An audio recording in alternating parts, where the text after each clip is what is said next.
Welcome to my vlog. Another cooking episode na naman po tayo. Gagawa ako ng tilapia fillet na sarsyado. Okay, first of all, syempre ipiprito po natin ang ating tilapia fillet. Ididip ko po ito sa breadcrumbs.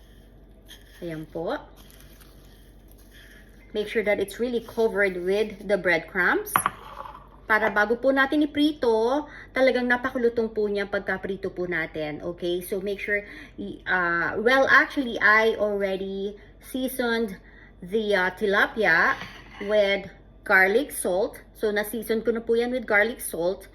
At, ayan, ready to fry na po ang ating tilapia. Mainit na po ang mantika, kaya ilulubog ko na po ang tilapia.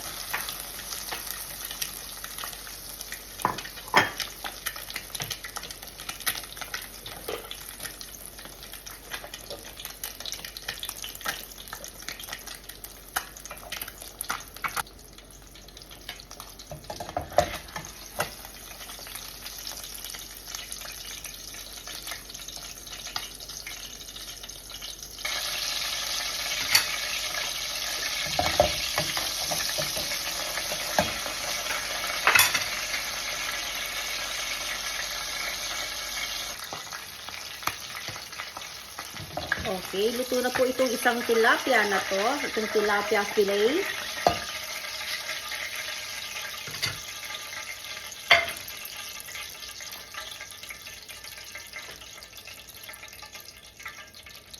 Let's put the next one.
Okay, so on the same pan, inalis ko lang po yung mantika na pinagprituhan ng ating tilapia fillet fish. Okay, so using the same pan, inalis ko lang po yung mantika na pinagprituhan ng ating tilapia fillet fish. Lalagyan ko po siya ng olive oil.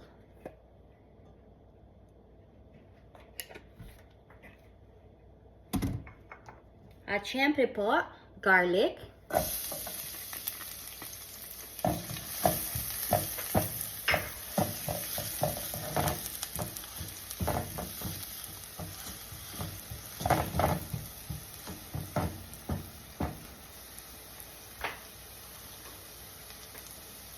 Followed by onion.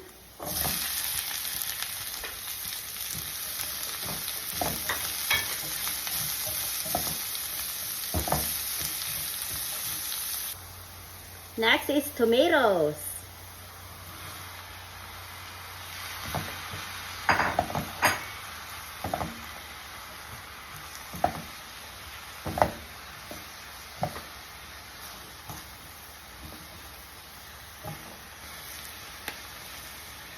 Siyempre, ground black pepper.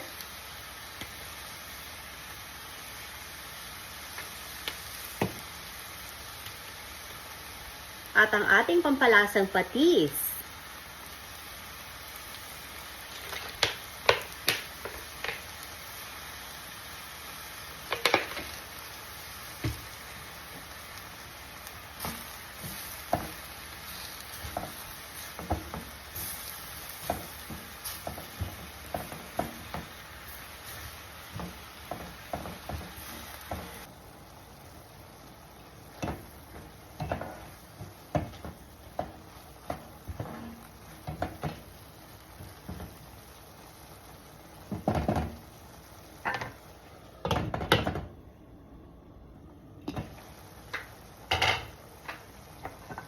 At ito po yung natirang egg kanina sa aking fish fillet.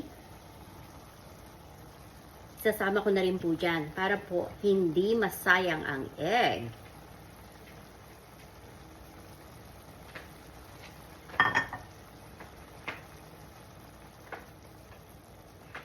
I just lower the heat and simmer it for a few minutes.